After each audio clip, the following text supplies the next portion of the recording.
جمعے کے خطبے میں ہمیشہ یہ بات کہتے ہیں کل محدثۃ بدعہ، دین میں ہر نیا کام بدعت ہے۔ دین سمجھ کر آپ جو بھی کام کرتے ہیں، چاہے وہ کسی بھی تعلق سے ہو، خاندان میں کوئی نیا کام، جیسے کوئی لڑکی اپنی بیٹی، کسی کی بیٹی جب حاملہ ہو جاتی ہے تو ایک رسم لوگوں نے بنا لی، اس کے لیے کچھ پکایا جاتا ہے، فروٹ لیے جاتے ہیں، پھر وہ ساس گھر جاتی ہے۔ بولا کہ ساری چیزیں ہیں جو خاندانی چیزوں میں آتی ہیں، لوگ عبادت سمجھ کے کرتے ہیں، جس کے علاوہ نہیں چلے گا۔ اسی طرح کوئی بھی عبادت، چاہے وہ عبادت میں ہو، رسم و رواج میں ہو، آپ اور ہم دین کا ایک حصہ سمجھ کر کرتے ہیں تو وہ دین کا نیا کام ہے۔ کل محدثۃ بدعہ، اور ہر بدعت گمراہی ہے، ہر بدعت گمراہی ہے، اور ہر گمراہی جہنم میں لے جانے والی ہے۔ دوستو عزیزو، ماں اور بہنوں، جمعے کے اس خطبے میں نے قرآن مجید کی ایک آیت آپ کے سامنے تلاوت کی، جس میں اللہ سبحانہ و تعالیٰ فرماتے ہیں، لوگو ڈرو، واتقوا یوما، ایک ایسے دن سے ڈرو جس دن تم سب اللہ کے پاس کھڑا کیے جاؤ گے۔ پھر اللہ تبارک و تعالیٰ ہر آدمی کو اس کا جو بھی کام اس نے کیا ہے اس کا بدلہ دے گا۔ فمن یعمل مثقال ذرۃ خیرا یرہ ومن یعمل مثقال ذرۃ شرا یرہ، جو شخص رتی برابر اچھا کرے گا اس کا ثواب اسے ملے گا، جو کوئی برا کرے گا رتی برابر ہی کیوں نہ ہو اسے اس کا گناہ کی سزا ملے گی، بشرطے کہ اللہ معاف کر دے۔ اسی لیے لقمان نے اپنے بیٹے کو نصیحت کرتے ہوئے کہا کہ اگر تم ایک نیکی کرو، وہ نیکی کہیں بھی ہو، اللہ تعالیٰ اس نیکی کو لائیں گے۔ دوستو عزیزو، ماں اور بہنوں، اب یہ 2023 نیا سال شروع ہوا۔ ہمارے مسلمانوں کا سال تو محرم سے شروع ہوتا ہے۔ نیا سال شروع ہوا تو میرے جمعے کے خطبے میں نے کہا کہ لوگ کیسے کیسے نئے سال کو ویلکم کرتے ہیں۔ تو اب یہ نیا سال شروع ہوا ہے تو مجھے طرح طرح کے میسیجز آتے ہیں کہ پونگل کی عید ایسے منائی جا رہی ہے، فلاں اس میں ایسا ہو رہا ہے۔ ہم کیا کریں؟ آپ کی ایمان کی کمزوری ہے، اسے میں کیا کروں؟ حضرت عمر رضی اللہ تعالیٰ عنہ کے زمانے میں غیر اقوام کو اپنے ملک میں عید منانے کی اجازت نہیں تھی، بتایا کہ شہر سے باہر تم جو بھی کرنا ہے کرو، لیکن بطور مسلمان آپ کے دین کی حفاظت کی ذمہ داری آپ کے ذمہ ہے۔ ایک صاحب نے فوٹو بھیجا، بولا دیکھو میرا بچہ اسکول جا رہا ہے، کسی دیوتا کی شکل میں بھیس بدل کے پونگل پر جا رہا ہے، ہاتھ میں پنگی لیا ہوا ہے۔ بولا کہ اب میں فوٹو دیکھ کر مبارکبادی دوں؟ کیا دوں؟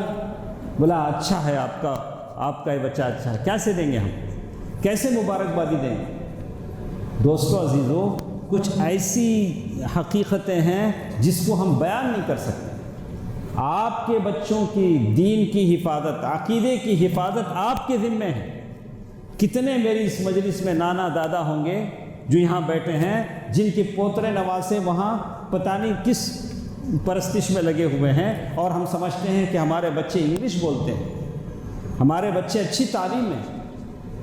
اپنے اولاد کی نسلوں کی حفاظت کرنا آپ کی ذمہ داری ہے۔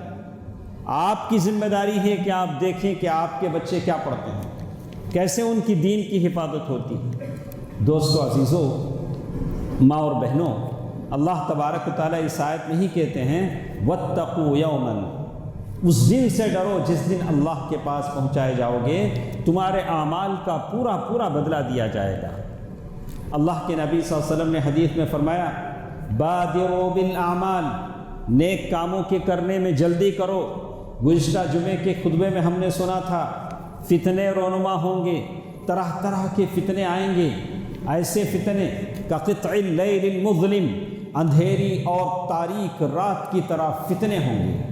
ان فتنوں سے اپنے آنے سے پہلے، اور اسی طرح اور ایک حدیث میں کہا اغتنم خمسا قبل خمس، 5 چیزوں کے آنے سے پہلے 5 چیزوں کو غنیمت جانو۔ فقیری آنے سے پہلے مالداری کو غنیمت جانو، بیماری آنے سے پہلے صحت کو غنیمت جانو، اور آپ مشغول ہونے سے پہلے آپ فارغ ہیں، وقت ہے، اللہ تعالیٰ کی عبادت کرو، اللہ تعالیٰ کو خوش کرنے کی کوشش کرو۔ دوستو عزیزو، جب بھی نیا سال آتا ہے ہم لوگ خوش ہو جاتے ہیں، بہت سارے۔ پہلے 2022 تھا، اب 23 آیا، 23 بھی ختم ہو جائے گا، پھر 24 آئے گا۔ اس میں کیا کمال کی بات ہے؟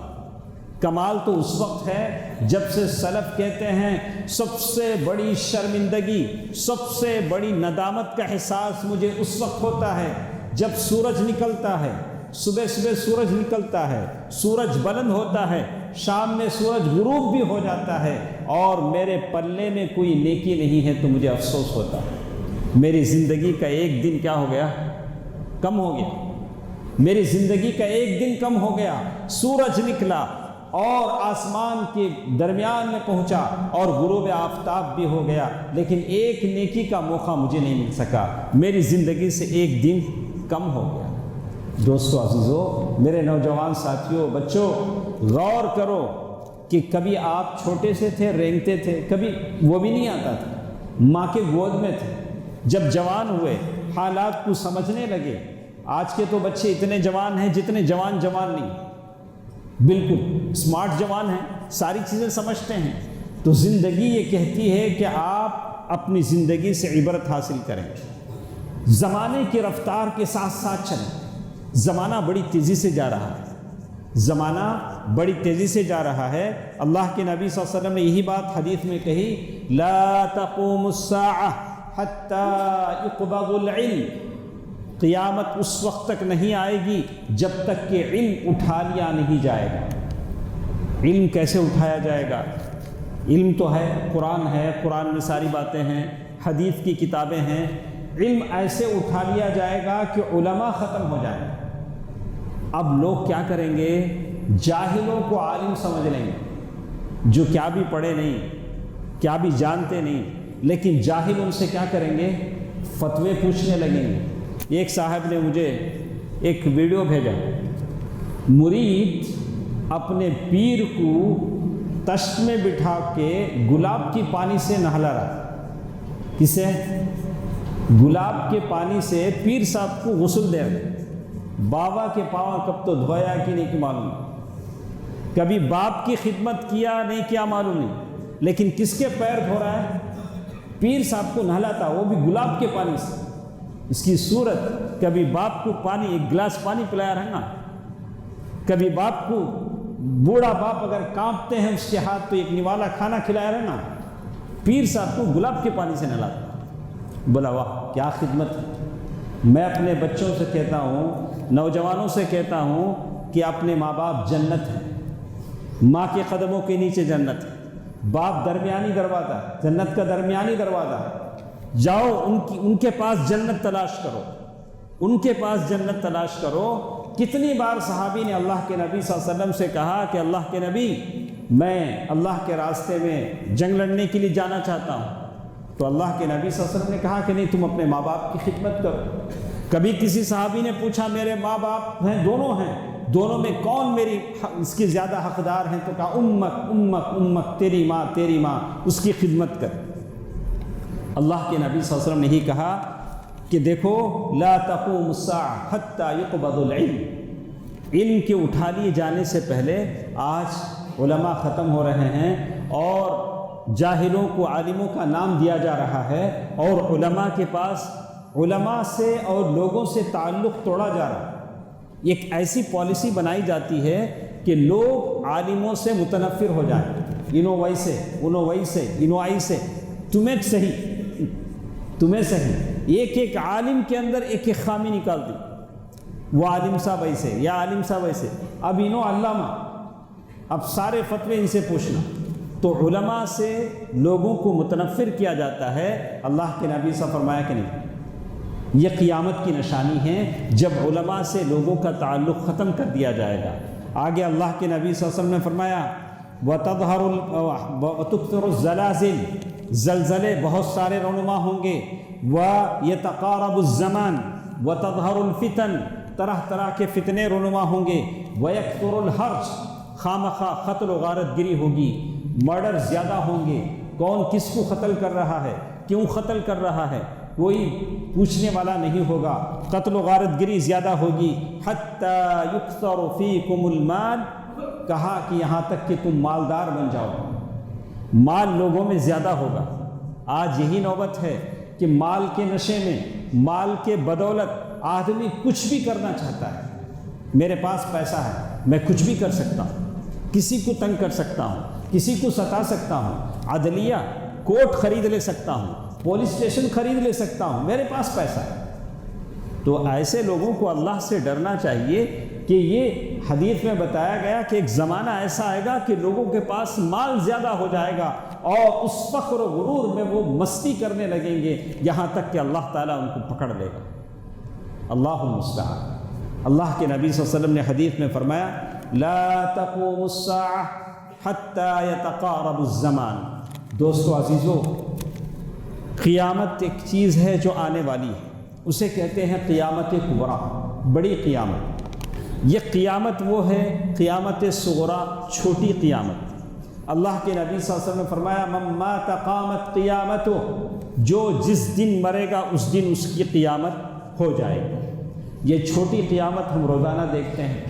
اپنے جو ہمارے ساتھ بیٹھتے تھے، ہمارے ساتھ بیٹھتے اٹھتے تھے، وہ دنیا سے چلے جاتے ہیں۔ جانے والے کو نہیں پتا کہ میں آج کی عشاء کی نماز نہیں پڑھوں گا، کل کی فجر کی نماز نہیں پڑھوں گا، لیکن لوگ دنیا سے چلے جاتے ہیں۔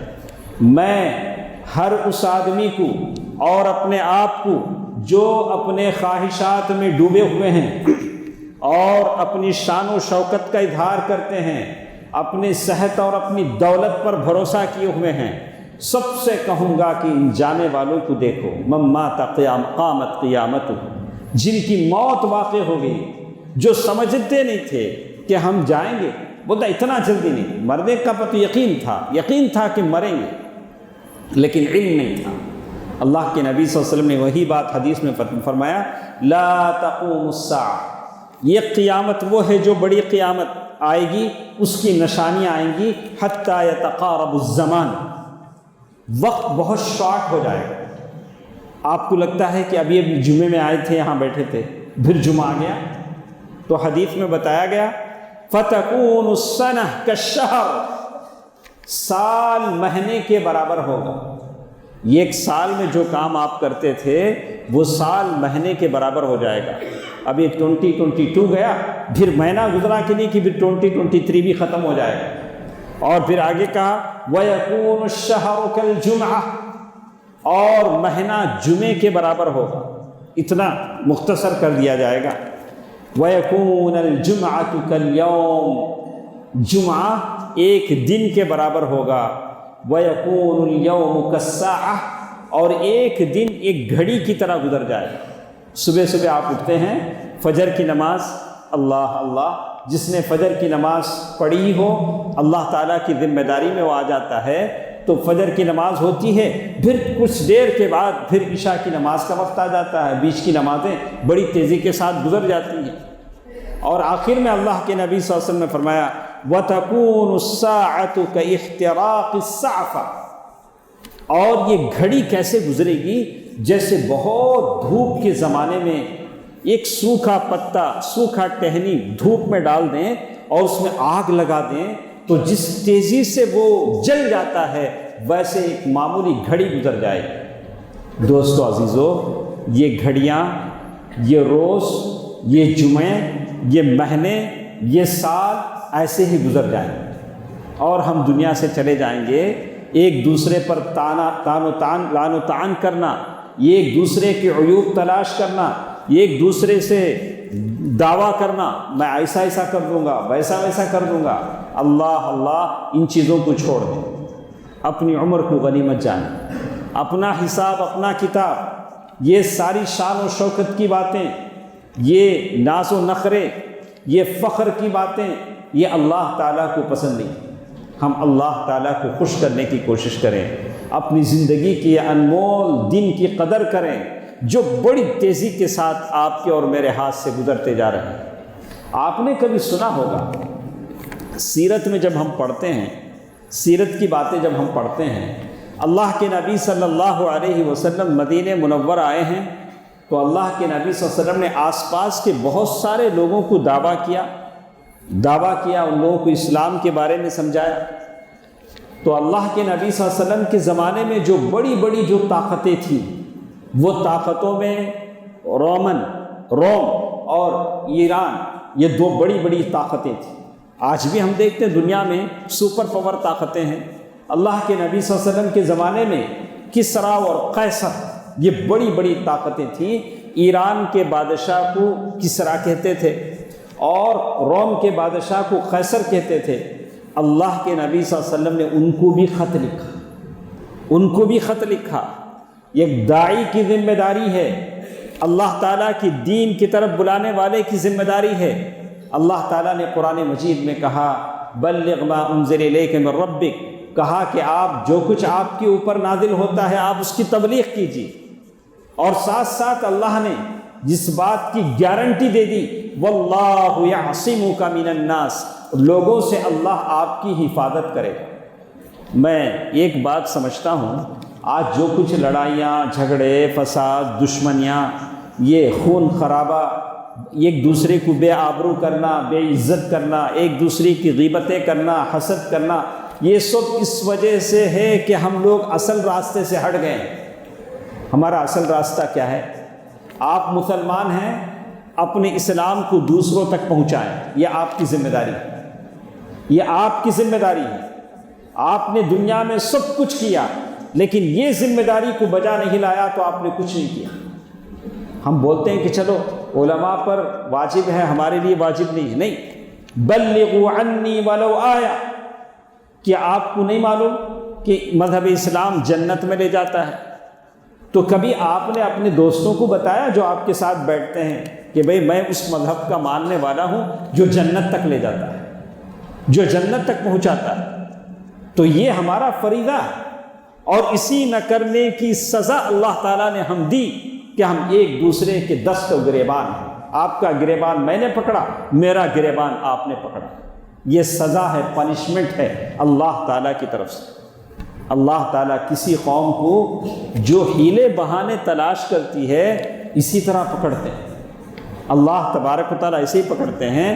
آپ نے اصحاب السبت کے بارے میں نے بتایا تھا، آپ نے سنا ہوگا، ان لوگوں کو جو مچھلیوں کے شکار سے منع کیے گئے تھے، تو اللہ تبارک و تعالیٰ نے کہا کہ جو دین اللہ کا ہے اسے دوسروں تک آپ پہنچائیں گے تو اللہ آپ کی حفاظت کرے گا۔ واللہ یعصمک من الناس، یہ اللہ کا وعدہ ہے کہ آپ اللہ کا دین دوسروں تک پہنچائیے، اللہ تعالیٰ آپ کی حفاظت کرے گا۔ اللہ کے نبی صلی اللہ علیہ وسلم نے کسریٰ کی طرف خط لکھا۔ خط میں کیا تھا؟ اسلم تسلم، اللہ کی تعریف کی شروع میں، پھر کہا کہ دیکھو مسلمان ہو جاؤ بچ جاؤ گے، مسلمان ہو جاؤ بچ جاؤ گے۔ اگر اسلام نہیں قبول کرو گے تو وہ سارے مجوس جو آگ کی پوجا کرتے ہیں ان کا گناہ بھی تمہیں ہوگا۔ اللہ کے نبی صلی اللہ علیہ وسلم نے لیٹر لکھا۔ اب وہ لیٹر براہ راست ڈائریکٹ کسریٰ کے پاس تو جا نہیں سکتا تھا، اس کا ایک گورنر تھا بحرین میں۔ اللہ کے نبی صلی اللہ علیہ وسلم نے اس گورنر کو، صحابی سے کہا کہ جاؤ میرا یہ خط اس گورنر کو دے دو، وہ وہاں پہنچا دے گا کسریٰ کے پاس۔ خط لے جا کر دیا گیا۔ خط کس کا ہے؟ میرے اور آپ کے پیارے نبی اللہ کے رسول صلی اللہ علیہ وسلم کا خط ہے۔ خط پہنچا بحرین سے پہنچا کسریٰ کی دربار میں۔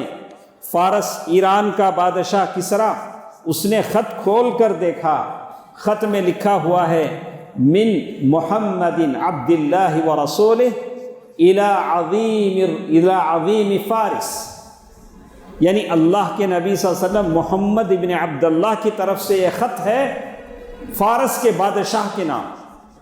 خط دیکھنا تھا کہ آگ بگولا ہو گیا، غصہ آ گیا، بولا کیا میرے نام سے پہلے وہ اپنے نام کیسا لکھ سکتے ہیں؟ پہلے میرا نام لکھنا تھا، انہوں اپنا نام کیسا لکھ لیں؟ ایسا بہت سارے لوگ بولتے ارے کیا کی لکھے پڑھو نا جی، نہیں میرا نام پہلے آنا، کیا کون سا بھی رنگا پہلے میرا نام آیا نہیں نا، میرا نام کے ساتھ یہ نہیں آیا نا، پورے خاندان کے نام لکھنا، انہوں اس کے بیٹے ہیں، انہوں اس کے بیٹے. ہاں ہمارے لوگوں میں علماء میں بھی یہ چیز ہے اور عام لوگوں میں بھی یہ چیز ہے. وہاں اس نے بھی وہی کہا، وہ کیسا میرا نام پہلے ہے ان کا نام کیسا ہے. اللہ کے نبی صلی اللہ علیہ وسلم صادق مصدوق، جن کو اللہ نے کتاب دے کر بھیجا، آخری نبی بنایا، شافع محشر، ساقی کوثر، شفاعت کبریٰ جن کے ہاتھ میں ہیں، اور وہ جو مومنوں کی سفارش کرتے ہیں، وہ جن کے لیے جنت کا دروازہ سب سے پہلے کھولا جائے گا، وہ نبی صلی اللہ علیہ وسلم جو سب سے پہلے اپنے قبر سے اٹھیں گے صلی اللہ علیہ وسلم. اب ان کا نام نہ لکھا جائے تو کس کا نام لکھا جائے؟ اللہ کے بعد جس کا مقام ہے، انا سید ولد آدم ولا فخر، آدم کے تمام بیٹوں میں سردار ہوں، اس کی کوئی فخر کی بات نہیں ہے. اور وہ جو سجدے میں گر پڑیں گے، اللہ تعالیٰ کہیں گے ارفع راسک وصل وشفع تشفع، اے محمد سر تو اٹھاؤ، سفارش کرو. کس کی سفارش کرنا کہنا چاہتے ہو؟ ہم قبول کرنے کو تیار ہیں صلی اللہ علیہ وسلم. دوستو عزیزو، اللہ کے رسول صلی اللہ علیہ وسلم کے تعلق سے اس نے کہا کہ یہ تو میرا نام ہونا چاہیے، ان کا نام کیسے؟ پھر اس نے ایک بدتمیزی کی. کیا کیا؟ خط کو اس نے پھاڑ دیا. اللہ کے نبی صلی اللہ علیہ وسلم نے بہت سارے لوگوں کے پاس خطوط بھیجے. مقوقس مصر کا، ایجپٹ کا جو بادشاہ تھا مقوقس، اس کو بھی اللہ کے نبی صلی اللہ علیہ وسلم نے خط بھیجا. انہیں عزت و احترام کے ساتھ خط کو لیا اور اس نے اللہ کے نبی صلی اللہ علیہ وسلم کو بہت ساری چیزیں گفٹ کی. بہت ساری چیزیں گفٹ کی. یہ خچر گفٹ کیا اور 2 باندیاں اس نے گفٹ کی اللہ کے نبی صلی اللہ علیہ وسلم کے لیے. لیکن اس بدبخت نے خط کو پھاڑ دیا، اللہ کے نبی صلی اللہ علیہ وسلم کے خط کو پھاڑ دیا. دوستو عزیزو، ماں اور بہنوں، اللہ تعالیٰ سے متعلق جو بھی چیزیں ہوتی ہیں، اللہ کے نبی صلی اللہ علیہ وسلم کے حق میں اگر گستاخی ہوتی ہے تو اللہ کے نبی صلی اللہ علیہ وسلم کو جس نے رسول بنایا وہ ناراض ہو جاتا ہے، وہ ناراض ہو جاتا ہے. اس کی آپ کو مجھے فکر کرنی چاہیے. اگر کسی اللہ والے کو ہم دکھ دیتے ہیں تو اللہ کو غصہ ہوتا ہے، اللہ غصہ ہو جاتا ہے. میرے نبی نے ہی بات کہی، اللہ اللہ اصحابی، اے لوگو میرے صحابہ کو تکلیف نہ دو. اسی طرح کوئی علماء سے دشمنی کرتا ہے، علماء سے نفرت کرتا ہے، وہ علماء جو قال اللہ قال الرسول سناتے ہیں، احادیث سناتے ہیں، عالم تو جائے گا اپنے خبر میں، لیکن تم اس عالم سے دشمنی کر کے تم بھی اس کا برا انجام بھگتو گے. وہ اپنا حساب آپ دیکھ. جس نے تمہارا نکاح پڑھایا، جو تمہارا جنازہ پڑھائے گا، جو آپ کو خبر میں ڈالنے کے بعد دعا کرے گا، اس سے تو میرا تعلق اچھا ہونا چاہیے. ہاں، وہ تو میرا نکاح پڑھائے گا، کیا دعا کرے گا؟ کیا دعا کرے گا اللہ سے؟ خبر میں ڈال کر کیا دعا کرے گا اللہ سے؟ تو ان سے تو میرا تعلق اچھا ہونا چاہیے. اللہ اللہ اللہ سے ڈریں. ہمارے استاد محترم کہتے تھے لحوم العلماء مسمومہ، علماء کا گوشت زہر ملا ہوا ہوتا ہے، علماء کا گوشت زہر ملا ہوتا ہے. کسی عالم کی غیبت نہ کرو، اس کی عیب جوئی نہ کرو، اس لیے کہ وہ زہر ملا ہوا ہے، اس کا انجام اللہ دنیا میں دے دے. اللہ اللہ ہمیشہ اس بات کا خیال رکھو، ہو سکے تو ان کی قدر کرو، ہو سکے تو ان کی خدمت کرو.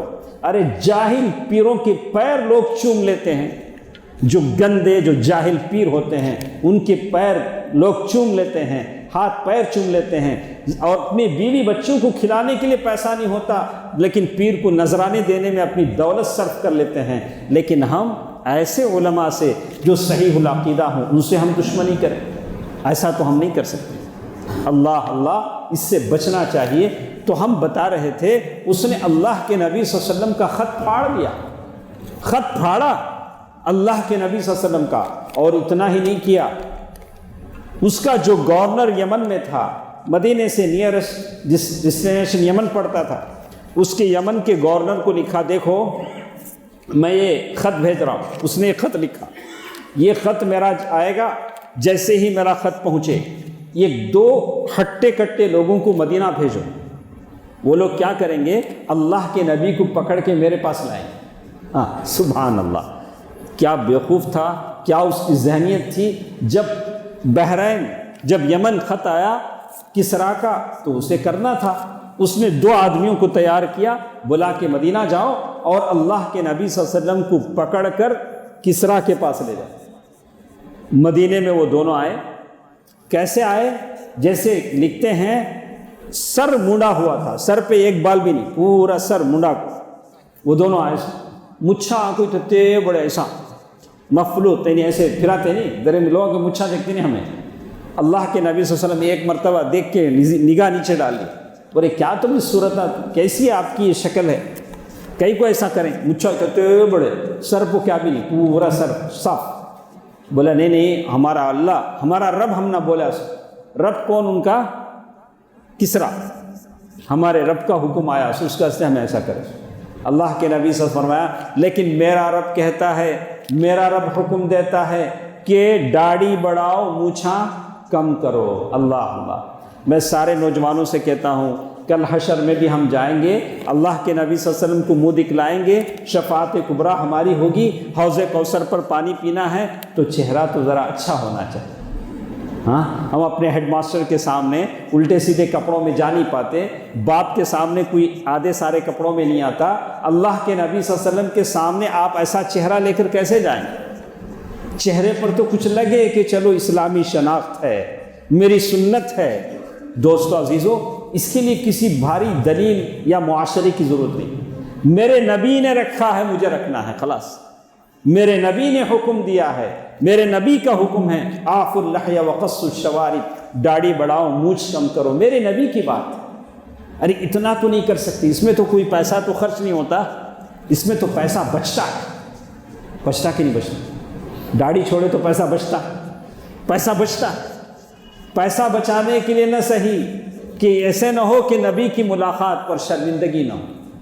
ارے فیشن کے لیے لوگ چھوڑ دیتے ہیں، نو شیو کون سا کہ 1 مہینہ آتا بیچ میں، اس دن پورے داڑیاں چھوڑا، کیا ہوتا ہے ٹرینڈ کہتے ہیں، وہ مہینے کا ٹرینڈ، وہ مہینے میں کیا بھی وہ شیو نہیں کرتے۔ ارے فیشن کے لیے ہم سب کچھ کرتے ہیں، کیا نبی کی سنت کے لیے نہیں کریں گے؟ تو وہ دونوں آئے، بولا کیا بات ہے؟ بولا کہ نہیں، ہمارے کسریٰ کے پاس آپ کو لے کر چلنا ہے۔ اللہ کے نبی صلی اللہ علیہ وسلم نے فرمایا، پہلے تو یہ باتیں کہہ دی، کہنے کے بعد کہا کہ ایسا کرو کل میرے سے ملو۔ ان لوگوں کو نہیں پتا اللہ کے نبی صلی اللہ علیہ وسلم ان صحابہ کے جھرمٹ میں ہیں، ان صحابہ کے بیچ میں ہیں جو اللہ کے نبی کے لیے اپنی جان کی سوغات دینے کو تیار ہے۔ اتنا آسان ہے کہ شہر مدینہ جو نبی کا شہر ہے، اس شہر سے اللہ کے نبی کو لے کر اٹھا لیا جائے؟ یہ ممکن ہے؟ ہرگز ممکن نہیں۔ ارے وہاں تو ننگی تلواریں ہیں، وہ عمر جیسے ہیں، اور وہاں وہ لوگ ہیں ابو بکر صدیق ہیں جن کے بارے میں اللہ کے نبی صلی اللہ علیہ وسلم فرمایا عمر فی الجنہ و ابو بکر فی الجنہ، یہ جنتی لوگ ہیں، 10 مبشرہ میں سے ہیں۔ تو یہ کہ اتنی آسانی سے ان کو لے جانے دیں؟ بولا کہ کل ملو۔ کل صبح جب وہ آئے تو اللہ تعالیٰ نے راتوں رات ساری چیزیں بدل دی، ساری چیزیں بدل دی۔ کسریٰ کا بیٹا شیروے، اس نے بغاوت کر دی، اپنے باپ ہی کو قتل کر دیا۔ کہاں؟ ایران میں۔ اللہ کے نبی صلی اللہ علیہ وسلم کے پاس دوسرے دن یہ لوگ ملنے آئے، بولا کہاں بھا جاتے؟ وہی ہم نے کل آپ سے کہا تھا نا کہ آپ کو کسریٰ لے جانا ہے۔ اللہ کے نبی صلی اللہ علیہ وسلم فرمایا کہ وہاں تو پوری دنیا ہی بدل گئی، اس کے بیٹے نے کسریٰ کو قتل کر دیا ہے۔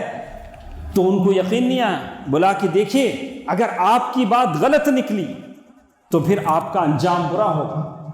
اللہ کے نبی صلی اللہ علیہ وسلم فرمایا، کہا کہ اس نے میرے خط کو پھاڑا ہے، اللہ اس کی سلطنت کو پھاڑ دے۔ بالکل ویسے ہی ہوا، بالکل ویسے ہی ہوا۔ اللہ کے نبی صلی اللہ علیہ وسلم کے پاس سے وہ دونوں نکلے، پھر پہلے یمن کا جو یہ تھا بازان، اس کے پاس گئے، بولا کہ دیکھو ہم محمد صلی اللہ علیہ وسلم کو لانے گئے تمہارے حکم پر، لیکن ہم کو ایسے جواب آیا۔ اب وہ زمانہ موبائل اور ٹیلی گرام کا زمانہ تو نہیں تھا۔ وہاں سے قاصد ایران گئے، وہاں جانا کر معلوم ہوا اور وہاں سے خط آیا کہ کسریٰ قتل کیا جا چکا ہے، بیٹے نے قتل کر دیا ہے۔ شیروہ کی طرف سے پیغام آیا کہ محمد صلی اللہ علیہ وسلم سے تعارض نہ کیا جائے، ان کو کچھ بھی نہ کہا جائے۔ بیٹے کا حکم اللہ کے نبی صلی اللہ علیہ وسلم کے لیے آیا، اور اس کا فائدہ یہ ہوا کہ سارا یمن مسلمان ہو گیا، یمن کے اکثر لوگ مسلمان ہوئے صرف اس وجہ سے کہ یہ غیب کی باتیں تھیں جو میرے نبی صلی اللہ علیہ وسلم کو بتلائی گئی تھی۔ دوستو، عزیزو، ماں اور بہنوں، میرے نوجوان ساتھیوں، بچوں، آپ سب سے یہ کہنا ہے کہ زمانے کی رفتار کے ساتھ ہم چلیں۔ دوسری قومیں جو ہم مسلمانوں کے ساتھ ہم کو اچھا دیکھنا نہیں چاہتی، بہت اپ ڈیٹ ہو چکی، بہت سامنے جا چکی، اپنی تعلیم میں، اپنی دوسری چیزوں میں بہت آگے جا چکی۔ میں ہر مسلمان بچے سے دل کے ٹکڑے سے کہوں گا کہ آپ اپنی تعلیم پر توجہ دیں، اپنی تعلیمی قابلیت کو بڑھائیں، اس ملک کی اور اپنے قوم کی خدمت کرنے کے لیے اپنے آپ کو تیار کریں، اس پر توجہ دیں، اور ان رذائل سے، غلط کاموں سے، غلط چیزوں سے، غلط افکار سے، غلط جماعتوں سے اپنے آپ کو دور رکھیں۔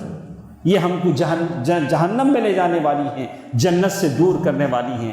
اپنی فکر کریں، اپنے گھر بار کی فکر کریں، اپنے ماں باپ کی خدمت کریں، اپنے اخلاق کو سنوارنے کی فکر کریں۔ اللہ کے نبی صلی اللہ علیہ وسلم نبی بنائے جانے سے پہلے تو اللہ کے نبی صلی اللہ علیہ وسلم مکے میں امین کہلاتے تھے، امانت دار کہلاتے تھے۔ میں سارے نوجوانوں سے کہوں گا کہ اپنے اخلاق کو اتنا بلند کریں، اپنے اچھے اخلاق والے بنیں، اپنی شکل و صورت، اپنا لباس، اپنے کیریکٹر اور اپنی تعلیمی قابلیت، اپنے آپ کو اچھا بنائیں تاکہ قوم تم پر فخر کر سکے کہ یہ ہمارا نونہال نوجوان ہے، ایک مسلم نوجوان ہے جس کے اتنے پاکیزہ اخلاق ہیں۔ دوستو عزیزو، انہی چند باتوں پر میں اپنی بات ختم کرتے ہوئے پھر ایک بار سارے لوگوں سے کہوں گا کہ نیک اعمال میں جلدی کریں۔ یہ فتنے جو رونما ہونے والے ہیں، اور اسی طرح جو کمیونٹی کے جو بڑے بڑے لوگ ہیں، جو کسی کے ذمہ دار ہیں، اب اس مسجد کے ہم ذمہ دار ہیں۔ یہ مسجد 100 برسوں سے چلتی، 100 ہمارے باپ دادا پردادا کتنے لوگوں نے یہاں ان کے قدم پڑے ہیں، انہوں نے اس پر اپنا پیسہ لگایا ہے، کتنی محنتیں کی ہیں، اس میں سے کچھ زندہ ہیں، کچھ دنیا سے جا چکے ہیں۔